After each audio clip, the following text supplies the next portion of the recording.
Hello and welcome into another, I guess, pointless edition of the PHNX D-backs podcast. I mean, the winter meetings, nothing's happening. I need something to happen. I'm bored out of my mind, but hopefully our guy Jesse Friedman will have something for us here. Of course, I'm your mayor, PHNX, occasionally known as Derek Montilla, and I'm joined by the mayor. I'm making him the mayor of Nashville, mayor of the winter meetings. It's the one and only Jesse Friedman.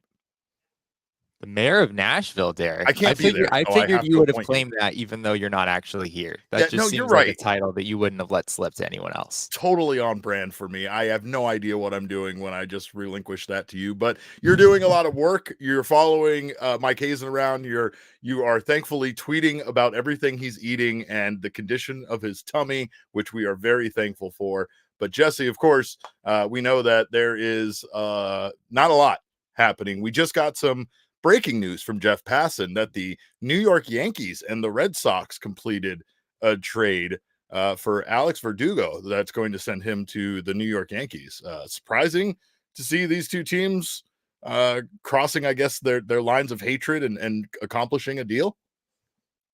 Yeah, that it is pretty weird. I mean, off the top of my head, I really can't think of that many trades that the Red Sox and Yankees have made with each other. Right. I mean, it's really, I mean, yeah, just like you would think that sort of thing just wouldn't really make sense. But It's a real the enemy of my enemy is a friend situation. I feel like they're like seeing what the Orioles and these other teams are doing are like, we got to figure this out, man. And even if it takes us working together, we'll do this. Yeah, I mean, it's kind of a weird time in the AL East where neither the Red Sox nor the Yankees at all run the division. In fact, I mean those two teams are arguably the two worst teams in that division at this point. So yeah, it's it's a weird time, and I guess yeah, you're right. They're just kind of trying to help each other out at this point. Yeah, it makes sense from that perspective, but of course, it doesn't really make sense why there aren't more deals happening with other teams, right? We could analyze that deal, but we don't care about the Boston Red Sox or the New York Yankees.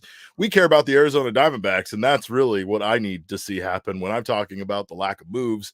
I know that things take some time. I didn't expect this to be suddenly out of the gates, but are you surprised? Not just for the Diamondbacks from a Diamondbacks perspective, but are you surprised by how long it's taking for some of these big names to kind of, or some of these big deals to kind of start happening?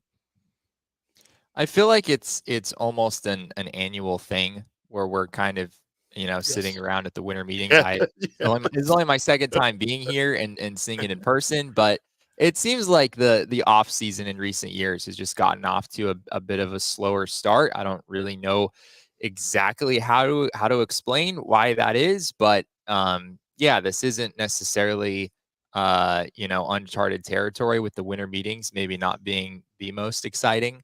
We've seen at least a little bit of movement. We did eventually find out about 24 hours after the initial report where Eric Fedde was headed. So congratulations to the Chicago White Sox on landing Scott Boris's most highly sought after client. That's right. But That's right. Odd landing spot for him, right? I mean, that's an odd landing spot for him. Yeah, I mean, the White Sox are just, I mean, they're in a spot where they just need to fill out their rotation, and they've lost some guys there, and it does make sense to maybe sign a guy who's not costing you a ton of money. It doesn't really make sense if you're the White Sox to be investing in one of the big name free agents. At the same time, I think there might be some upside there, just given that Eric Fedde was really good in the KBO. Very, very good in the KBO. We've talked about it before. His numbers in the KBO this past season were way better than Merrill Kelly's numbers in the KBO. So yeah, I mean, 2 years, $15 million. I don't think the expectations for Fedde are all that high. There's a really big gap between the KBO and the majors, but for the White Sox, I can see how taking a flyer on him could make some sense. Yeah. Well, and of course, he wasn't very good last time he was in Major League Baseball, but that doesn't mean that he hasn't come around and that what we saw out of the KBO wasn't more, of what you're going to see out of him. Again, there's this weird thing with like the KBO and some of the leagues, like the Japanese league, the Nippon some of that stuff where it feels like they've been discredited a little bit, like they're not necessarily seen as being as good as Major League Baseball. And I don't know. I don't really think that's the case, especially after the way that we saw Merrill Kelly kind of bounce back and then, come back here and do what he did. So like you said, this is definitely something that we could see out of him. And if he is nearly as good as he was, it could be a value. It could be an absolute steal for the Yeah, White and Sox. I don't know if I would say that like the NPB and the KBO are necessarily being discredited, given, I mean, the KBO is on a lower tier for sure, but there are some guys from the NPB who are going to make a heck of a lot of money this Yes, winter. that's what I'm saying. I heard it Ohtani referred to as obviously, like double A talent, and I was like, absolutely not. I cannot sign off on that. But yeah, I do understand, because again, you can't directly look at any of these guys, Yamamoto or any of these guys, and know that they are going to have the success they're currently having in Major League Baseball. There's no way until they start pitching here and actually facing this level of hitter here in the United States. But again, I don't think that the winter meeting should happen in Nashville with Broadway being as close as it is. I know you said you just went out there and got some food, but I don't trust this. I don't think this is helping at all. I think we need the winter meetings to be in some place with less things to do, so that these guys are forced to be around each other, Jesse, and they're forced to have to talk. That's all I say. But I'm an impatient person. But I know I think it's with safe to say, like, I don't think Mike Hazen is, hanging out on Broadway every night. And no. I don't think that's exactly the situation. From what we know, Mike Hazen is just spending his days in his hotel room, pen up there with, Mike Fitzgerald, and they're just eating Mike and Ike's, Derek. Yeah. They're just eating Mike and Ike's. Giving And themselves I don't think tummy they're aches. spending too much time on Broadway right now. Yeah. Well, no, I'm not saying they all are. I'm not blaming Mike Hazen. We got a video of today, Mike Hazen professed that he doesn't even have any hobbies. That this is just it. He doesn't play golf anymore, Jesse. He doesn't do anything. It's just baseball. It's his family, and then it's baseball. But here's what I think we have a clip of Mike talking about not having any hobbies. We're not great at it. In fact, we're probably terrible at it. We do the best we can. I do the best I can. I think about it 24 hours a day. I wake up in the middle of the night and I think about it. I wake up in the middle of the night and I look at my phone. I text Amiel and Fitz in the middle of the night. I don't think any of those things classify as having a nice balance. I try to offset that by working out a lot when I can, to try to stave off the probably inevitable massive coronary that I'll have at some point. But I basically have two things in my life: my family and my job. And I don't have much room for anything else. Like I don't have time to golf. I guess my balance is I don't have any hobbies. This man, Jesse, my God, I know he's joking, but there's a lot of sincerity in the jokes we make sometimes. And I don't like to hear about Mike fending off that massive coronary, but it is understandable when you're a GM of a baseball team, that there's not a lot of hobbies that you can have, considering this sport is so long, the regular season so long, the preseason so long, the postseason also very long when your team goes to the World Series. So it doesn't leave you a lot of time to do things like put up Christmas lights or golf. No, it really doesn't. And it's very clear to me that Mike Hazen, I mean, every GM, of course, there's a huge time commitment that's involved with being a general manager of a Major League Baseball team. I think we can all openly acknowledge that.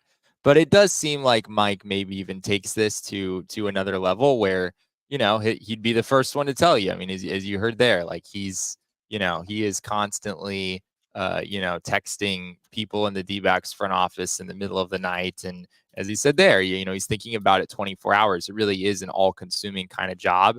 And yeah, even from his own perspective, I think he, it maybe consumes every hour, at least of his mind, more so than maybe it would for other people. But yeah, I mean, you certainly don't get into this business in order to, have time to like go golfing on the weekends or whatnot, especially if you're going to go all the way to the World Series, in which case your time to figure things out in the off season is significantly shorter. And yeah, I mean, Mike was very open in telling us that he felt very behind when the off season began for the Diamondbacks. It didn't really begin until early November. Yeah.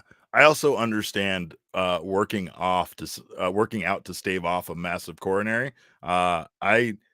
People ask me why I work out, and some people are even surprised when they look at my physique and say, "You work out?" It's not, Jesse, to look good. It's not to be attractive to members of the opposite sex, and it's really not for any other reason than I know I'm never going to change the way I eat. So cheeseburgers, the bacon, the fries. I had grilled cheese, seasoned beef French fries tonight from Taco Bell. I'm playing a game with my health that I shouldn't be playing, right? So it's like I get that. Like that's the only reason why I work out, so that I can drink all of the beer that I drink and still feel somewhat responsible about what I'm doing. But Mike does have still a lot of work. We've talked about that. We still don't even understand how he's going to make all of this happen. And we hope he does, but it doesn't seem very likely that he's going to be able to acquire top tier talent for all of the positional needs that they have and spend the amount of money that they are rumored to be spending. But we do know that one important factor is left-handed hitting. Yeah, left-handed. Left-handed pitching. Sorry, left-handed hitting, left-handed pitching. I mean, there are elements of both of those. So on the left-handed pitching side, you could make a case that in the Diamondbacks search for a starting pitcher, maybe they should target a lefty, given that Zach Gallen, Merrill Kelly, and Brandon Pfaadt are all right-handed pitchers. There's a case you made. You'd maybe want some variety there. It doesn't really make a huge difference within like an individual game. But, sure. If another team, especially, if you get into the playoffs and you've got a team with a lot of really good left-handed hitters, it can be beneficial to have a left-handed pitcher in your rotation who would start one of those postseason games. It's obviously, far off in the future. The D-backs are probably more thinking about just getting through the regular season, getting themselves back into the playoffs in the first place right now. But yeah, and on the left-handed hitting side of things, a question that I asked Mike Hazen today is, would you be comfortable with every outfielder on your opening day roster being left-handed? Because that's exactly how things stand right now, right? You've got Alec Thomas in center field. You've got Corbin Carroll. You've got Jake McCarthy on the roster. You also have Dominic Fletcher, Pavin Smith serving as depth options. Jorge Barrosa's on the 40-man. He is a switch hitter who I believe is better from the left side than he is from the right side. So that's a lot. That's a lot of guys who are better at hitting, right-handed pitching than left-handed pitching. And when I asked that, Hazen's response was yes. He was very emphatic that he is comfortable. Not that this is necessarily going to happen, but he is comfortable with a situation where the Diamondbacks only have left-handed hitters in the outfield, as long as the stipulation was that, there's some right-handed depth options. So you wouldn't want to have, all left-handed hitting outfielders, and then, your backup options or depth options at other positions are also left-handed. That would be a bit of a problem. But it does seem like a possibility here. We've heard about the D-backs pursuing a right-handed bat. That's not necessarily a right-handed outfielder. That could just be a right-handed DH, in which case the D-backs enter the season with all lefties in the outfield. We have a lot of talk about fast food in the chat, by the way, and I want to hats off to all of you guys. Michael is talking about the Baconator with the pretzel bread. Fantastic. Whataburger green chili double. I know Jesse's hungry. I can tell just looking at him, just knowing the day he had. I don't even have to ask you. I know you're hungry. So I just wanted to throw out how some of this delicious food people were talking about just to upset you. But Justin says, are the D-backs going to trade for a designated hitter? And we don't really know at this point what the Diamondbacks are going to do as far as fulfilling these positional needs, whether it's going to be through trade, whether it's going to be through free agency. We discussed yesterday Hazen's comments that it sounds a lot more likely that they are going to do these transactions through free agency, and we discussed that it's because money's easier to part with than talent, right? And that's usually the main reason why, especially when you're a team right now that's trying to get better. But we do know that they have some prospects that, you know, they've been rumored in trade packages. And today, Hazen kind of directly said Drew Jones is pretty much untouchable. Yeah, this was a really interesting comment that Hazen made. He was basically just asked about, he wasn't asked about would you trade Drew Jones? He was just asked about Drew Jones and kind of how the Diamondbacks' long-term outlook has changed on him based on the way that this 2023 season went, which was not so good. Here's what Mike Hazen had to say about that. Oh, wait, hold on 1 second. We had an issue there with our video coming up, as you could see on the first one of us being behind the video a little bit. So we'll get to that in one moment. But yeah, I mean, like you said, he wasn't directly asked about Drew Jones being off the table, but we do know that there's a lot of guys as far as prospects that, I mean, might not be as untouchable, but still it doesn't feel like, based on any of his comments that he's made, that that's really an avenue that they're pursuing. I know some people are concerned about losing someone like Jordan Lawler or some of these guys like, that the Diamondbacks have. I mean, even Ivan Melendez has been a name that's kind of been thrown out there, and there's a lot of people that don't want to see him out of the organization either. Yeah, I think, I mean, like we said yesterday, I think that Tommy Troy, Jordan Lawler, Drew Jones, those guys are kind of in a class of their own as far as, trade assets are concerned. I think those are pretty much the clear-cut top 3 prospects in this farm system. Not to say that other guys like Ivan Melendez could contribute, but I'm not really sure, frankly, if Ivan Melendez has an enormous amount of trade value right now, even though his numbers in the minors were pretty good last year. He's, a little bit older, and then the strikeout rates were really, really high for him. So I'm sure there are teams that would be interested, but, not on the level of, a guy like Drew Jones. And I do think we have that clip now. Here's what Mike Hazen had to say when asked about Drew Jones' 2023 season and how the outlook for him has changed. In terms of how we looked at the way he finished, he is going to be my take on the situation. I think a year from now, he's going to be untouchable if he's not already for us. So, in fact, he probably is. And a year from now, I think we're going to look back and say he's more untouchable. That's the way I look at it. We just swings totally the same. Swing, power, athleticism. Probably going to be the best defensive center fielder in our entire organization. None of that has changed one bit.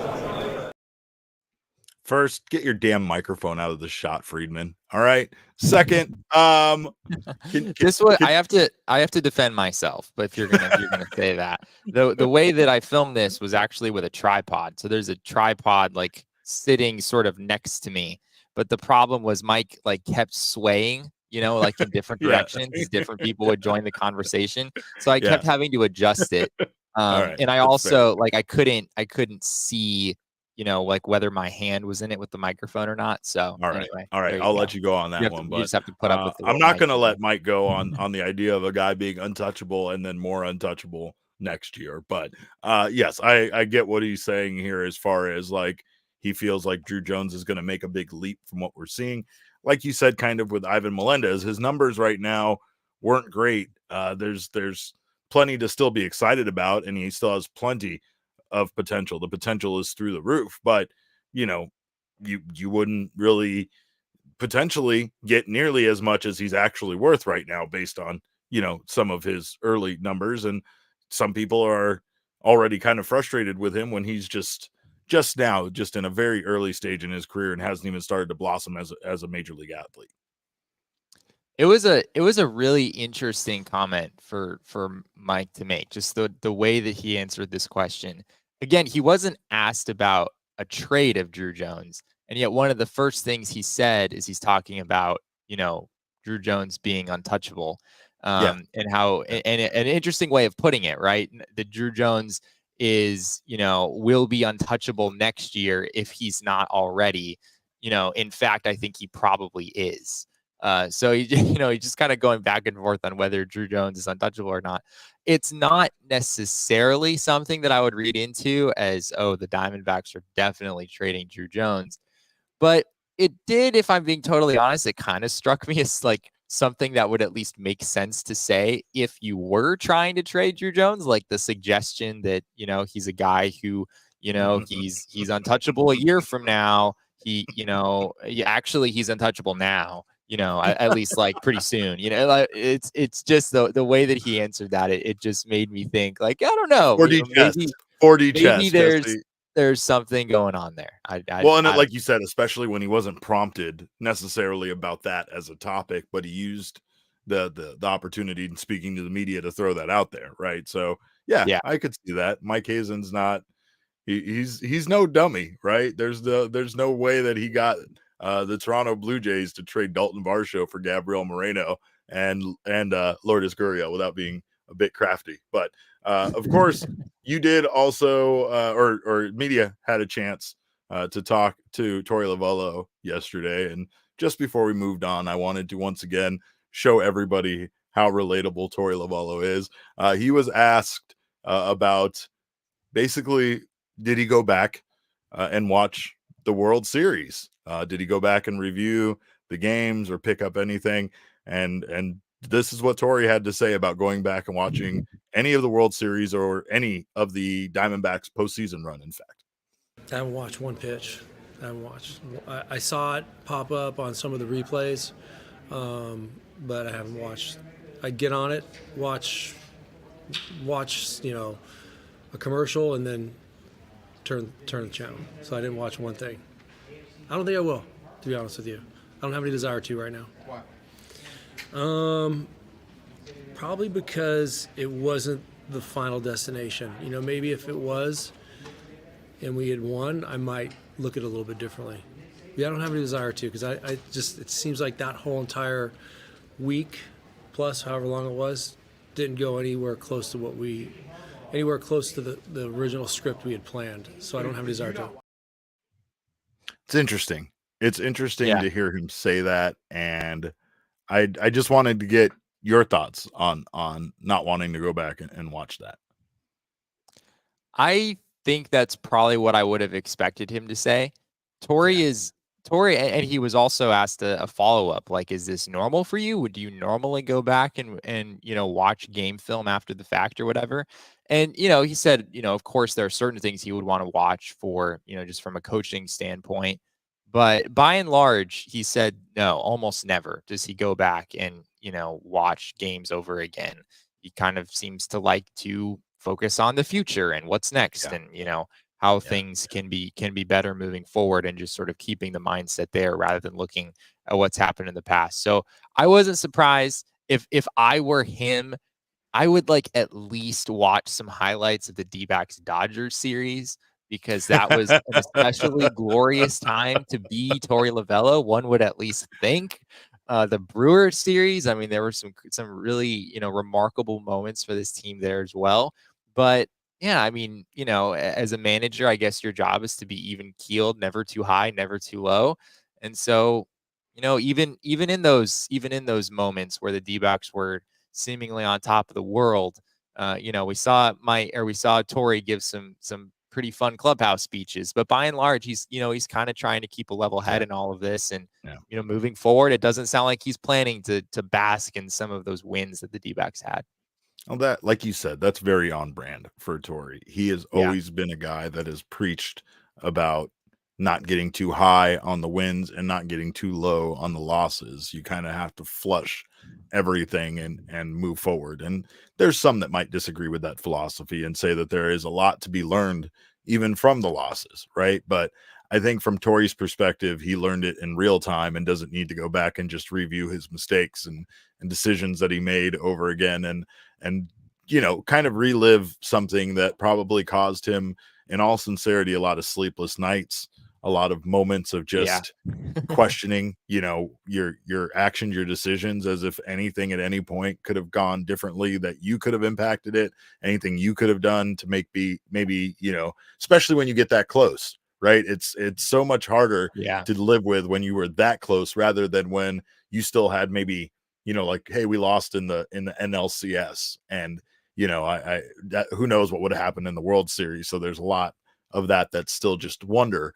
But you can only question that series that you were in, right? To be in the World Series and be that close. Like, I was always trying to look at it very positively. If they lost, I was always trying to look at it from the perspective of, man, so proud of these guys for getting this far. But from Torey's perspective, he might feel like a couple of decisions here or there, and we might be talking about the team we cover being the world champions. And who knows if that's the case or not.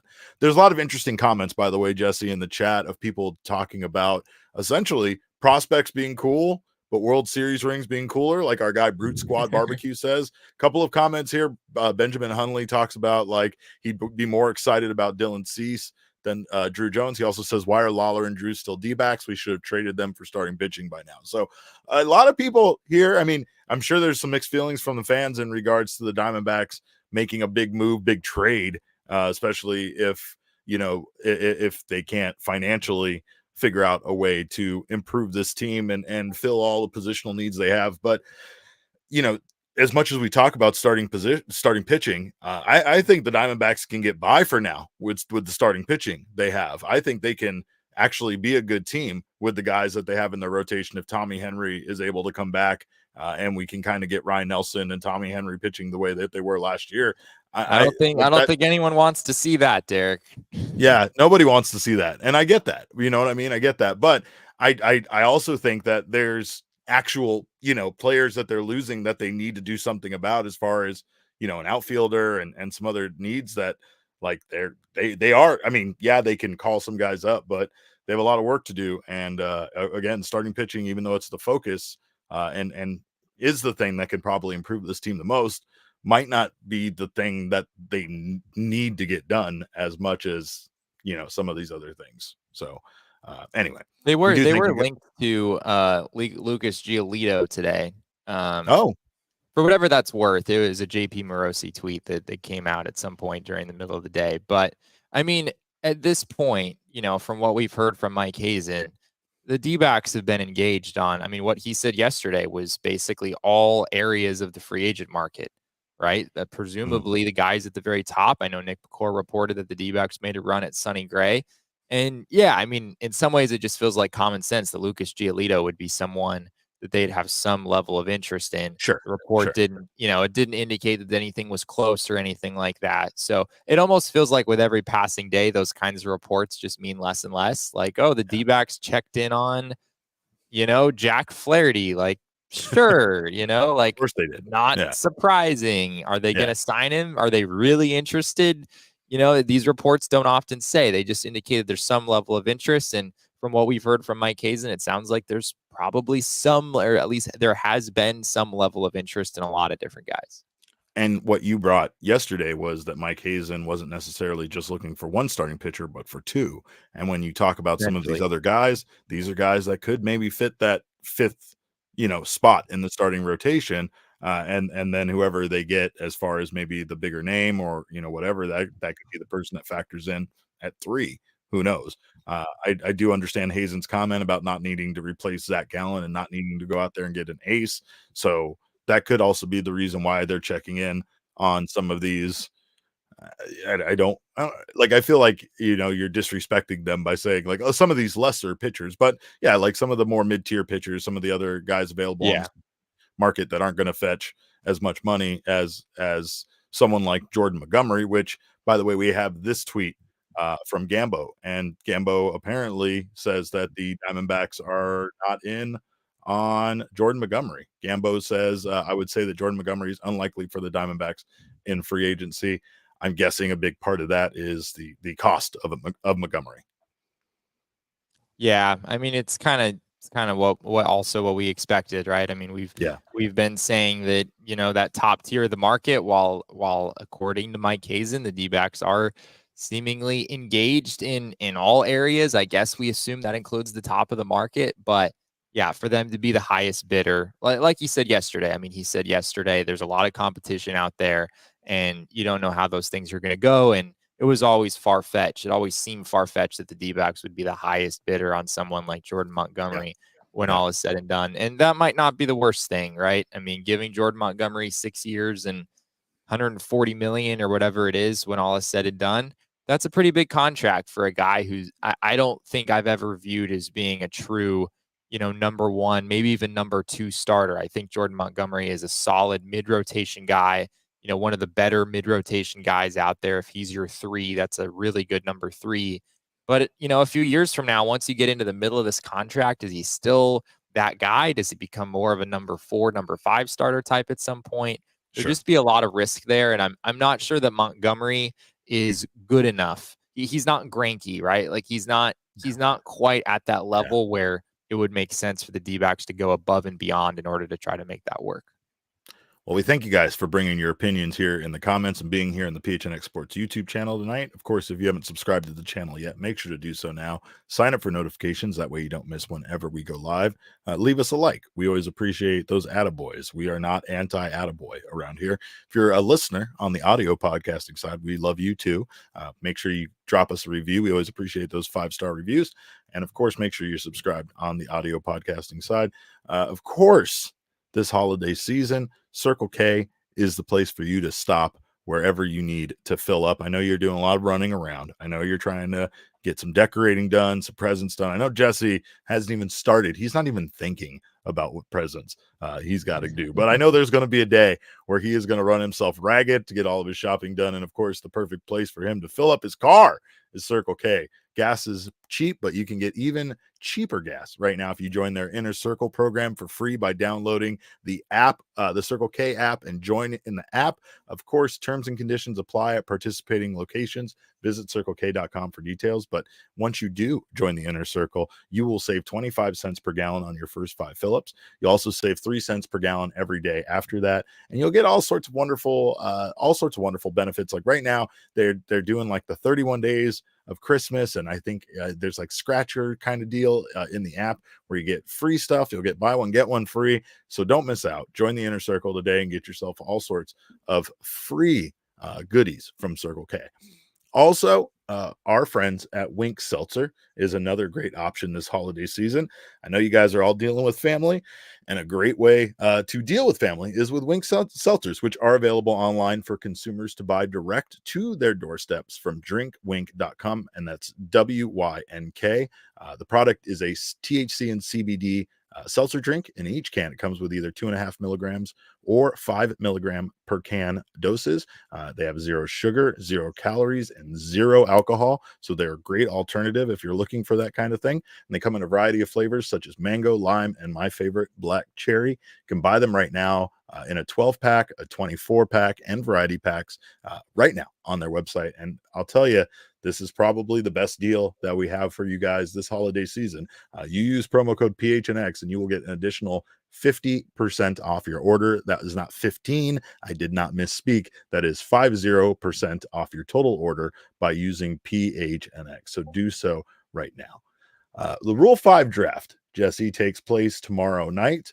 And normally the Diamondbacks are kind of beneficiaries of it more, but in this case, the Diamondbacks, much like we'll be talking about the MLB Draft lottery, we were runners up in the World Series. So now are we the team that other teams are going to pick our good players off of? Is that what's going to happen to us? Is that what being at the top is like?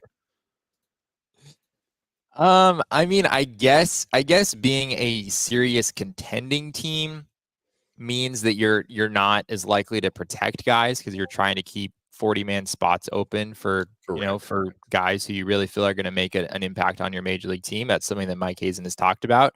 The D-backs are aware that they have left some solid young talent exposed, but yeah, I mean, the D-backs haven't been all that active in the Rule 5 draft in recent years. There was a report last year that Dominic Canzone was going to be taken first overall in the Rule 5 draft, which is a really, really interesting thing to think about in retrospect, because he wound up being not the headliner of the Paul Sewald trade, but a piece that was presumably needed in order to get the Diamondbacks a closer that was Right. very important for them down the stretch. So, and they could have lost him in the Rule yeah, the 5. Diamondbacks should be quite grateful, I think, that Dominic Canzone was not selected number 1 overall in the Rule 5 last year, as some people may have suspected. But yeah, there are some guys on this roster that could be that absolutely could be taken in the Rule 5 draft. I don't know if I would pinpoint any one guy as being super likely to get taken, but when Mike Hazen was asked today what his level of concern is about Rule 5 and having some talent plucked away, he said it is high, that it is higher than normal, given, like what I said earlier about how they wanted to keep these 40-man spots for making improvements to the Major League roster. They left exposed more talent than they normally would, and we'll see if they pay the price for doing that. The Atlanta Braves, Jesse, are reportedly flipping Marco Gonzalez, who they got in that trade we were talking about, to the Pittsburgh Pirates. I mean, stuff's happening. Stuff's happening, by the way. The stove is really hot now, Eric. Yeah, it's on fire right now. Now that Eric Fetty broke the dam. Now that Marco Gonzalez has been dealt, well, you said this is the Braves, right? That's what you said. Yeah, because they got him in that 5-player trade that they made on Sunday, right? With the Mariners. So another situation where the Braves are doing something and right. I mean, it seems like we were joking yesterday about the Braves have been involved in like everything that has happened so far this offseason, which is kind of funny. But I mean, I guess that kind of makes sense. The Braves weren't going to have any use for Marco Gonzalez. He struggled quite a bit last year in Seattle. I think, not quite sure off the top of my head what the story was there. He was not good in the majors. That's what I can say for sure. And the Pirates are a team, maybe looking for some rotation depth. So I can see that making sense. Now that Marco Gonzalez is gone, Derek, now the floodgates are going to open. Right, now it's all going to happen. I just feel it. Everyone was just waiting for Marco Gonzalez to get dealt. Now the hot stove is hot. Nah, things are going to get crazy. Now it's going to be the winter meetings after dark, Jesse, just like it was Mailbag Monday after dark. But the only guy the Diamondbacks protected here from the Rule 5 draft was Blake Walston, right? He was the one that they added to their roster. And then we have all these, of course, some names that people are going to be familiar with that are exposed, if you will, and players the Diamondbacks could potentially lose, including Davison de Los Santos, Mitchell Stumpo, and Christian Robinson. Yeah, I think Davison de Los Santos is he's one of the higher profile prospects available in the Rule 5 draft at large. So I think of the guys that come to mind as guys the D-backs could conceivably lose. He would be someone that would certainly stand out. I still don't know if I see it happening. De Los Santos had an interesting year in Double-A where he just really struggled, didn't hit much at all over the first couple months. D-backs put him on the development list, had him go out to the complex. He spent a couple weeks away from Double-A, just working on his swing, trying to figure things out. And he came back a much better hitter. He put up good numbers in the second half down in Double-A, but in the second half, he still was only walking about 3% of the time. His strikeout rate was still a little on the higher end. I'm not quite sure that the team is going to look at those numbers from Double-A and believe that guy could stay in the majors for an entire season, which is what you have to bet on. I mean, if you're picking in the Rule 5 draft, you're like, all right, which guy out of this group do I think could actually stay on my major league roster throughout the entire season? I mean, that's how this process works. If you don't think someone can do that, you're not going to select them. So I have my doubts about De Los Santos being selected, but it is possible. He's one of the bigger names for sure. We also had, like I said, the MLB Draft lottery taking place today, which I forgot all about. Because why? We don't have any reason to care about it. Am I right? Am I right? Am I right? I'm just bragging. Yeah, you are right, Derek. You are right. All right. Well, of course, you were very excited that two teams from Ohio got picked number 1 and number 2. I was much less excited about this. But I mean, I wasn't like excited necessarily. You thought it was neat. I don't think it's neat. I don't think it's neat. You think Like, it's what neat. are the I don't think it's odds? neat. Cleveland Guardians get the number 1 pick, and the Cincinnati Reds, Jesse, who were very close to making the playoffs and having themselves potentially an insane run with a very young team, get the number 2 pick. So that is a team that is filled with young talent. They were already going to be a problem down the road, and now here they get the number 2 pick in the draft. So less excited about that, but good for the Cleveland Guardians to get that number 1 overall pick. Did you know that, in fact, this was a very fascinating story over on Baseball America? So the Cleveland Guardians, they won the draft lottery, presumably, right? In Right. reality, the Cleveland Guardians did not actually win the draft lottery when the whole ping pong ball process was going. Cleveland Guardians were not first. The team that was first was the Washington Nationals. The problem was that in the new CBA, there is a stipulation with the new draft lottery rules that a revenue sharing payee, so a team that is paying into the revenue sharing program, cannot have back-to-back lottery picks within the top 9, I believe it is. So the Washington Nationals, even though they rightfully won the lottery, through the whole ping pong ball process, they are picking 10th instead because of the stipulations of the CBA. Yo, Pretty crazy. That's especially considering all the help that franchise currently needs. I would not be very happy about that decision if I was a Nats fan. So I think the unfortunate for them. I believe that it's 2 years for teams that play into revenue sharing, and then 3 years for teams that don't, that are recipients. So the Oakland A's, who I want to say landed 4th in this year's draft lottery. We have the image. Here's the Damon. Let's throw up the image of how things. This is how everything ended up working out. The top 6 were the right. The top 6 are the draft potential draft number 1 pick. Right. So part of the lottery. The top 6 are part of the lottery because the Oakland A's landed. I mean, they could have landed higher, right? I mean, 4th was not a very good outcome for the A's in this process. And not only that, but because they also were a lottery team last year, it's a similar thing to what I was describing with the Nats, except they get an extra year because they're not a revenue sharing payee. They're a recipient of the program. So that means that next year the Oakland A's cannot pick any higher than 10th in the same way that the Nats were in that situation this year, which is really tough for the A's because you're not exactly trending upward. Yeah, for sure.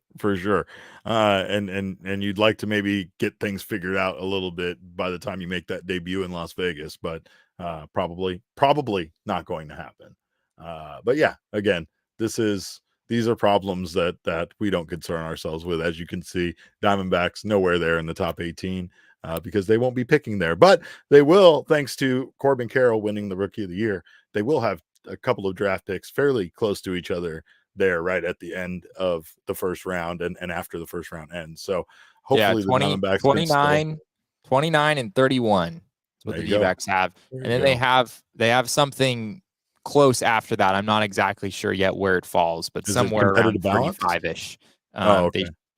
Because of the competitive balanced round as well. They'll have a pick there. So they're gonna have 3 picks, kind of clustered all together. Nothing super high. Their first one is 29 because they made the mistake of making it all the way to the World Series, thus dealing a serious blow to their draft prospects next year. But I think it was a fair trade-off for them. I don't think they're too disappointed about that.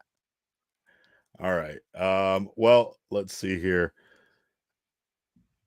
That doesn't make any sense. That can't be right. All right. Well, I got for you guys, of course, BetMGM Sportsbook.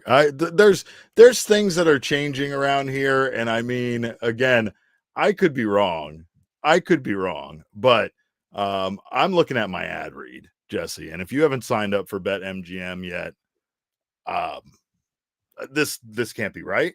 But I'm going to read it because that's what it says. So, according to this, if you have not signed up for BetMGM yet, and you do so now, you can make your first bet offer and make your first bet. It's a $10 wager. We've been talking about this lots. Normally, you get your $200 in bonus bets.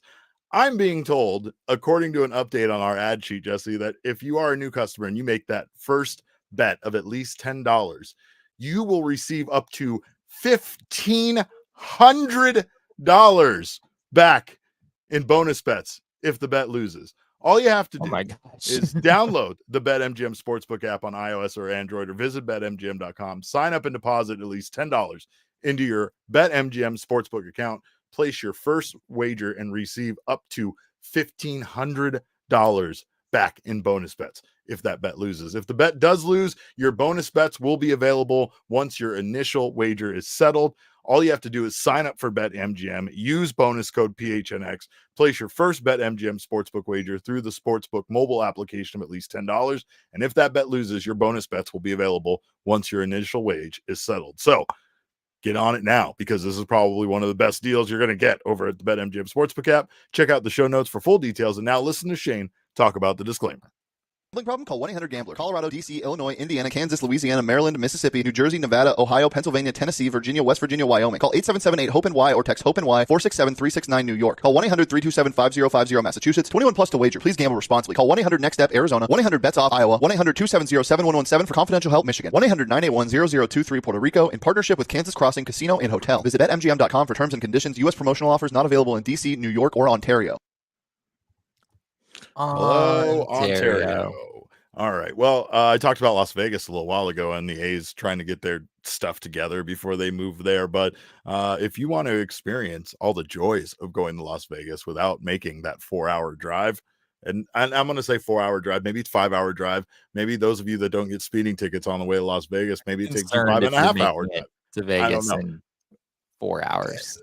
I don't know what to tell you. It's just I don't know. I have a lead foot. But again, there's an easier way. Don't get speeding tickets. Don't spend that drive. Go to Gila River Casinos, resorts and casinos here in town. No one does it better. They offer an authentic and immersive experience. And of course, you can get down on all of the gaming, all of the luxury that you're looking for. You can be high rolling, fine dining, and lounging poolside, all at Gila River Resorts and Casinos. Their state-of-the-art gaming floor has it all, with over 800 slot machines, 15 blackjack tables, and live game tables, not to mention Arizona's largest casino sports book. So make sure to check out Gila River Resorts and Casinos. They have some amazing why am I having a hard time saying restaurant dining options? I'm sometimes I'm broken when it comes to eating. But of course they have all sorts of dining options. And most importantly, it's a great place to have a staycation. Makes a great gift this holiday season. If you're looking to take your loved one out and have yourselves a fun weekend here in town, make sure to check out Gila River Resorts and Casinos. You do you at Gila River Resorts and Casinos. Visit playatgila.com for more details. Well, Jesse, it is the season once again to take a look into the future with our friends from Arizona Lottery. And of course, we know we know we're not getting Shohei Ohtani. And I know a lot of people know they're not getting Shohei Ohtani, but Shohei Ohtani really hasn't broken the winter meetings.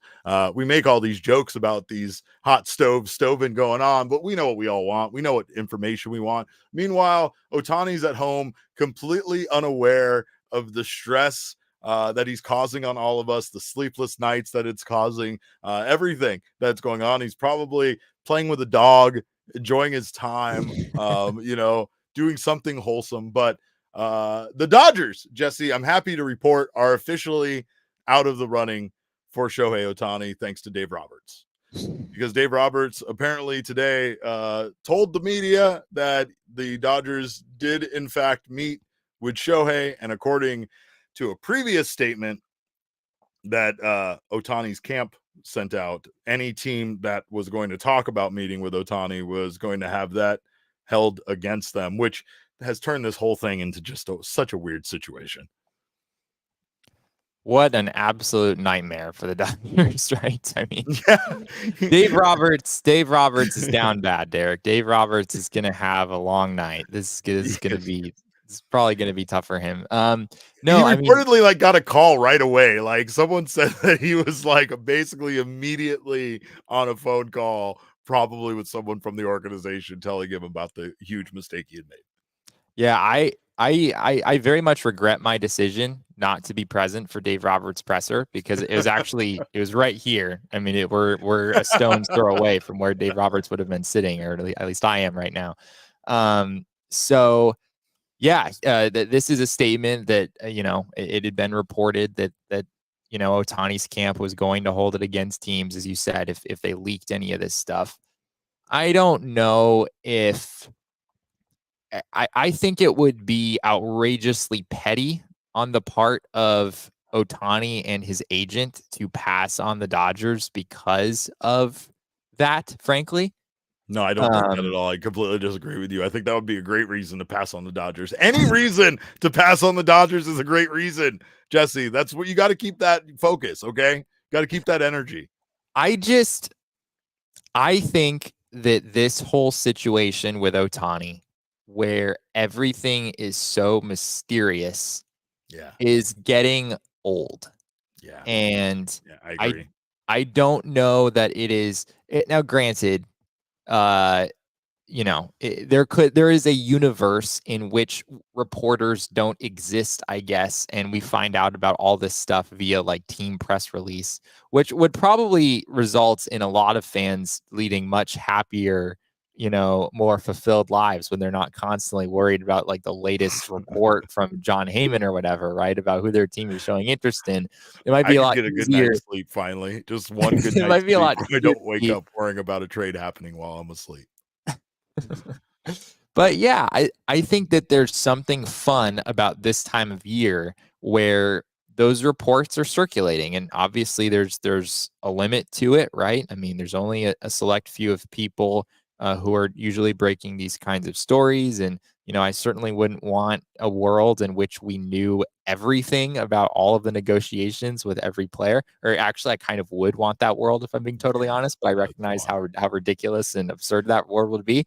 But yeah, there's something fun about just knowing like, oh, the Reds met with Ohtani, or oh, there's probably stuff behind the scenes that, I mean, just think of all of the news cycles that we're missing out on right now as an industry, because there's just so much mystery surrounding the situation. There have been a few reports that have come out, right? I think Ken Rosenthal reported that it had appeared that the Blue Jays, met with Ohtani in his camp in Florida.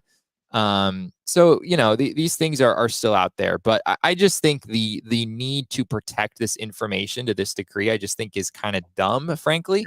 I know that Ohtani is more of a private guy, and he doesn't really like to speak to the media, as evidenced by the fact that he did not show up to a phone press conference. I think it was billed as being technical difficulties, but Shohei Ohtani, when he won the AL MVP award, did not show up to that phone call. I've heard that reporters were there for a very long time waiting for him to show up, and he never did. I'm not so sure that I believe that it was technical difficulties that led to that. There just has to be a reasonable limit to this stuff. And, I know that feeding information to reporters, I don't want to say that there's like a necessary minimum of that. Like I respect people wanting to keep negotiations a little bit more private, but doing it to the level of like holding it against team or not signing with a team because of a meeting that Dave Roberts was legitimately a part of, it just seems really silly to me. Even though, yes, if you're a Diamondbacks fan, you probably would absolutely love to see Ohtani and his camp pass on the Dodgers just for this very reason. Yes. Ohtani has kind of been bulletproof, Teflon. He's such a good player. He's such a unique player that, and then you mix that with his childlike wonder and his charisma and just how wholesome he is. And he's just really never come under fire for anything he's done. I'm sure, even Angels fans, when he wasn't, perfect and had his bad outings or whatever, I'm sure they wouldn't hold anything against him. Right. So, this is like the first kind of pretentious type thing that's ever kind of come out about him. And this might not have any decision. This might not have anything to do with him. This might be completely, his management team and his agent making this call or making this decision. This probably isn't a Shohei Ohtani decision. Right. But, it does come off as looking a little, like you said, silly. It comes off looking pretentious. Yeah. It's a little exhausting at this point, right? You have Bob Nightingale today reporting through a tweet that the Chicago Cubs' optimism of landing Shohei Ohtani has now significantly waned. One high-ranking executive said, leaving the LA Dodgers, Toronto Blue Jays, Los Angeles Angels, and San Francisco Giants as the likely finalists. And who even knows if they're the finalists, considering all of this mystery that these meetings are shrouded in, right? But Yeah. even caused a reported conflict between Bob Nightingale and you know the Cubs, right? And so like Jed Hoyer, and him and Hoyer, and so like it's one of those situations where like it's such a problem now that it's like trickling down and causing conflict and causing a lot of problems between some of the best reporters in baseball, legitimate well-known reporters and the clubs themselves over the reporting of this and over this situation. It's just, it really has. I mean, I joke that it broke the winter meetings, but it really does feel like nothing can happen. We have these small deals being done, and it feels like this is the kind of stuff we're going to see until like the Shohei Ohtani deal gets done, because the contenders that are in the Ohtani sweepstakes are teams with a lot of money that if they don't go at Ohtani, they have other directions that they can go. And so there probably are a lot of players and agents kind of waiting for that decision to be made before those teams and those talks can even be had. Like, do you want to sign your guy right now to a deal knowing that the Dodgers have money in hand waiting to just spend it on a free agent, but they're kind of like they want Ohtani, and if they don't get Ohtani, they're going to have a lot of money, kind of still budgeted for Ohtani that they have now to spend on possibly several free agents. So like I as an agent wouldn't even want my guy signing until all of that gets figured out, until the teams that miss out on him are now looking for other players, because you can really get your guy a lot of money. Potentially you can get your player a lot of money at this point, depending on how that potentially on how that goes down. But I'm waiting. I'm wanting it to be over. I want Ohtani to sign.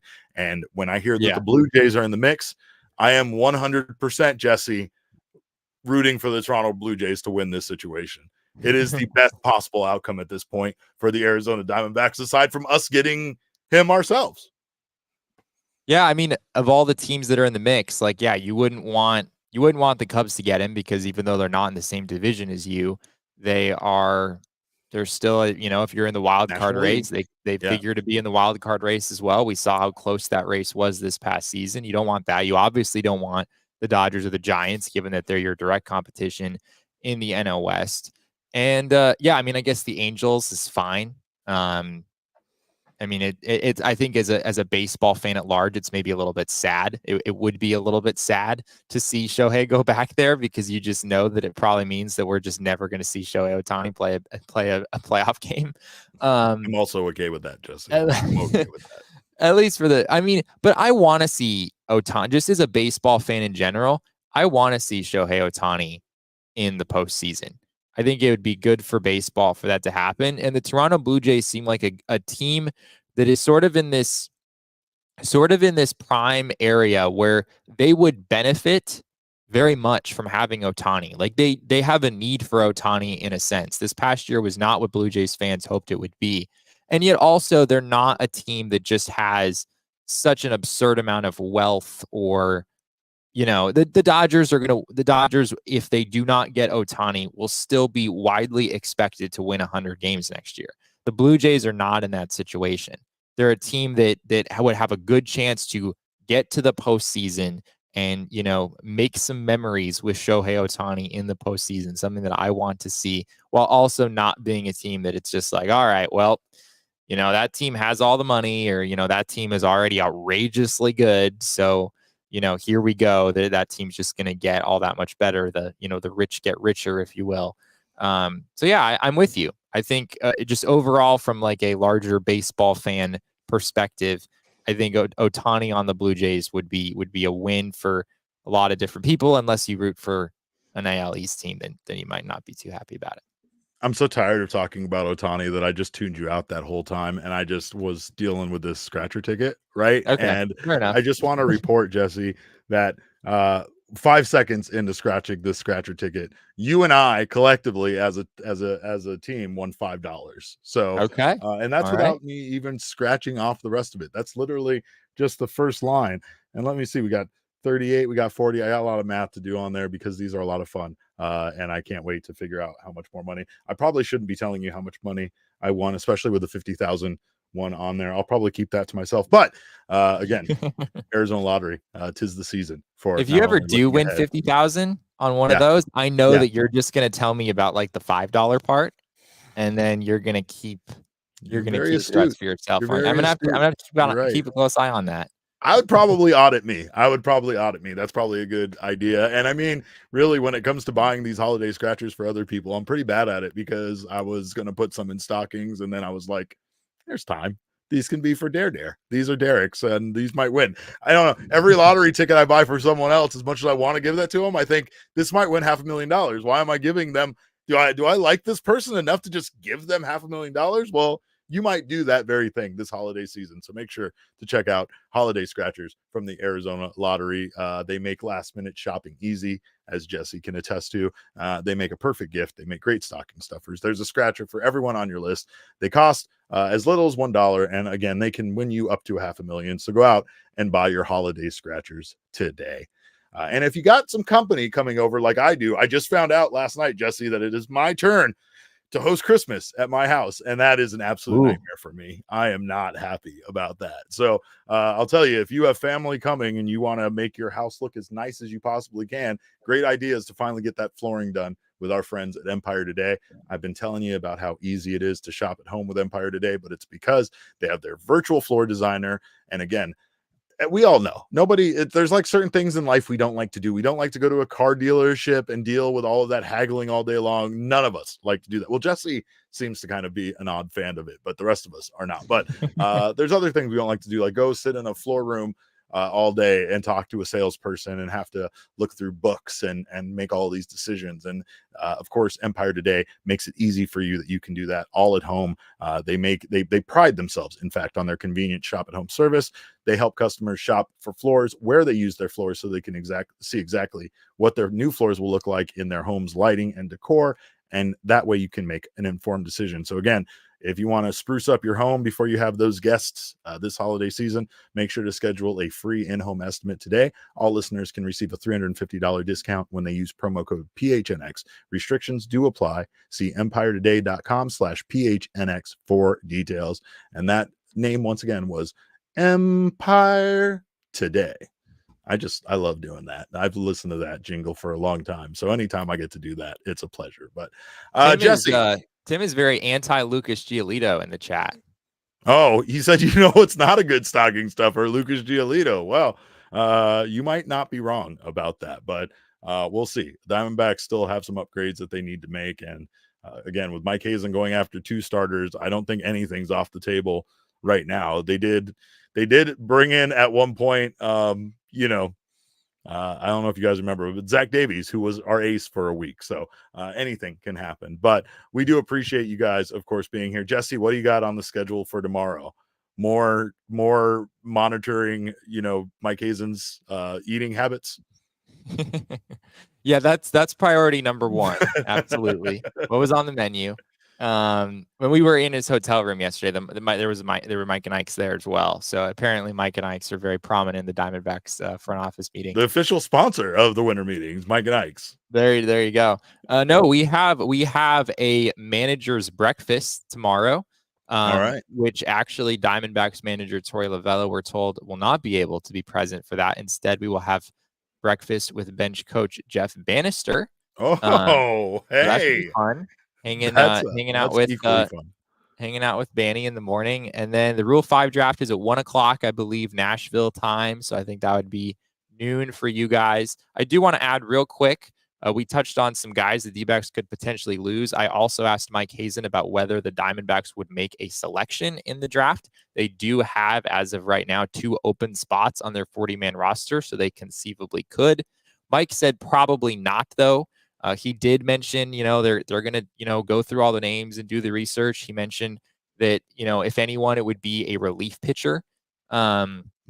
But at this point, yeah, I'm not, like a reliever, a reliever with top-notch stuff. Those are the kind of guys that do get taken in the Rule 5 draft from time to time. Maybe the D-backs would have some interest there, but they also already know who's available. It's not like we have to wait till tomorrow for Mike to know.